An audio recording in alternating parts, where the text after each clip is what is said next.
ಗುರು welding shop ಅವರು night phone ಮಾಡಿ 7 ಗಂಟೆಗೆಲ್ಲ ಗಾಡಿ ಹಾಕಪ್ಪ ಬೆಳಿಗ್ಗೆ ಅಂತ ಹೇಳಿದ್ರು. ಸರಿ ಅಂತ 7 ಗಂಟೆಗೆ ಎತ್ತಿ ಗಾಡಿ ಎಲ್ಲ ಹಾಕ್ದೆ. ಇದ್ ನೋಡಿ ನನ್ ಮಗಂದ್ 20 ಅಡಿ ಐತೆ ಗುರು, ಆಗ್ಲಾ 5 ಅಡಿ ಐತೆ. ಅವ್ರ 3 ಇದ್ರು ಎತ್ತಕ್ ಆಗಲ್ಲ ಅಂತ ನಾನು ಸ್ವಲ್ಪ ಹೆಲ್ಪ್ ಮಾಡ್ದೆ, ಇಲ್ಲ ಅಂದ್ರೆ ಆಯ್ತಾ ಇದ್ದಿಲ್ಲ.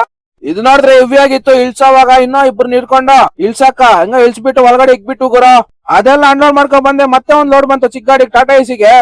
ಅದು 4 ಚೀಲ ಗುರು, ಜಾಸ್ತಿ ಏನಿದ್ದಿಲ್ಲ. ಲೋಕಲ್ ಇದು ಒಂದ್ ಅರ್ಧ ಕಿಲೋಮೀಟರ್ ನಮ್ಮ ಏರಿಯಾದಲ್ಲೇ ಲೋಡಿಂಗ್ ಎಲ್ಲ ಮಾಡ್ಕೊಂಡು ಅನ್ಲೋಡಿಂಗ್ ಕಡೆ ಬಂದೆ. ಇದೇ ಅನ್ಲೋಡಿಂಗ್ ಪಾಯಿಂಟ್ ಬಿಲ್ಡಿಂಗ್ ಎಲ್ಲ ಫಿನಿಶಿಂಗ್ ಆಗ್ಬಿಡೈತೆ. ಇನ್ನ ಪ್ಲಂಬಿಂಗ್ ಎಲ್ಲ ವರ್ಕ್ ನಡೀತೈತೆ. ನಾನೇ ಎತ್ತಿ ಅಲ್ಲಿ ಕೆಳಗಡೆ ಹಾಕ್ಬಿಟ್ಟು ಹೊರಟೆ. ಗಾಡಿ ಎತ್ಕೊಂಡು ಹೊರ್ತೂರ್ ಕಡೆ ಹೋಯ್ತಾ ಇದ್ದೆ. ತಾತಪ್ಪನಾದ್ರೆ ಕಲ್ಲಂಗಡಿ ಏನೋ ಫುಲ್ ಲೋಡ್ ಇಳಿಸ್ಬಿಟ್ಟಿದ್ದ. ಒಂದ್ ಟೇಸ್ಟ್ ಮಾಡೋಣ ಒಂದ್ ಪೀಸ್ ಅಂತ ಹೋದೆ. ನನ್ ಮಗನ್ ಮಸ್ತ್ ಆಗಿತ್ತು ಗುರು. ಅದ್ ಯಾವ ಊರಿಂದ ಎತ್ಕೊಂಡ್ ಬಂದಿದ್ದ ಏನೋ ಗೊತ್ತಿಲ್ಲ. ತಾತಪ್ಪನ ಪೆಪ್ಪರ್ ಸಾಲ್ಟ್ ಸ್ವಲ್ಪ ಹಾಕ್ ಕೊಟ್ಟ ಕೈಗೆ ಪೀಸ್. ಒಂದ್ ಪ್ಲೇಟ್ ತಗೊಂಡ 20 ರೂಪಾಯಿ. ಮಸ್ತ್ ಆಗಿತ್ತು. ಲೋಡ್ ಇಳಿಸ್ಬಿಟ್ಟವನೆ ಗುರು ತಾತಪ್ಪನ. ಈ ವಯಸ್ಸಲ್ಲಿ ಕೂಡ ಕಷ್ಟ ಬೀಳ್ತಾವನಲ್ಲ, ಆಟ್ಸಪ್ ತಾತಪ್ಪನಿಗಾದ್ರೆ ಬೇರೆ ಲೆವೆಲ್. ಸಖತ್ತಾಗಿತ್ತು. ಕಲ್ಲಂಗಡಿಯನ್ನು ಮಾತ್ರ ಒಂದ್ ಪ್ಲೇಟ್ ಉಡಾಯಿಸ್ಬಿಟ್ಟೆ. ಹಂಗಿದ್ದಿಲ್ಲ, ಸೂಪರ್ ಆಗಿತ್ತು. ಇಲ್ಲ ಗುರು, ಇದು ಬಲ್ಗೇರಿ ಊರ ಹತ್ರನೇ, ಪಕ್ಕದಲ್ಲೇ ಮೈನ್ ರೋಡ್. ಬಲ್ಗೇರಿ ಹೊರತು ರೋಡಲ್ಲೇ ಇದಿರೋದು. ಆ ರೋಡಲ್ಲಿ ಯಾರನ್ನ ಹೋಯ್ತಾ ಇದ್ರೆ ಸಪೋರ್ಟ್ ಮಾಡಿ ಗುರು, ನಮ್ ಫಾಲೋವರ್ಸ್.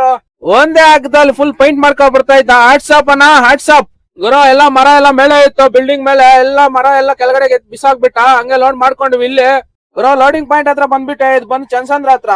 ಇದು ಬಂದು 2 ಹತ್ರ ಲೋಡ್ ಗುರು. ಹೊರ್ತೂರಲ್ಲಿ ಚನ್ಸಂದ್ರ ಅಲ್ಲೇ 2 ಹತ್ರ ಲೋಡ್ ಮಾಡ್ಕೊಂಡು ರಾಮಮೂರ್ತಿ ನಗರ ಹೋಗ್ಬೇಕು. ಚನ್ಸಂದ್ರ ಇಂದ ಮೇಡಳ್ಳಿ ರೋಡ್ ಆದ್ರೆ ಸ್ವಲ್ಪ ಕಮ್ಮಿ ಜಾಮ್ ಇರುತ್ತೆ ಸಾಯಂಕಾಲ ಅಂತ ಮೇಡಳ್ಳಿ ರೋಡ್ ಹೊಡೆದೆ ಗುರು. ನನ್ ಮಗನ್ ಅನ್ಲೋಡ್ ಮಾಡೋದು ವಿಡಿಯೋ ಮಾಡೋದೇ ಮರ್ತ್ಬಿಟ್ಟಿದ್ದೀನಿ ಗುರು. ನೆಕ್ಸ್ಟ್ ವಿಡಿಯೋದಲ್ಲಿ ಸಿಗೋಣ. ಬಾಯ್ ಬಾಯ್. ಇವತ್ತಿಗೆ ಇಷ್ಟೇ. Follow, like, share and subscribe ಮಾಡಿ ಗುರು. ನೆಕ್ಸ್ಟ್ ವಿಡಿಯೋದಲ್ಲಿ ಸಿಗೋಣ. ಬಾಯ್ ಬಾಯ್.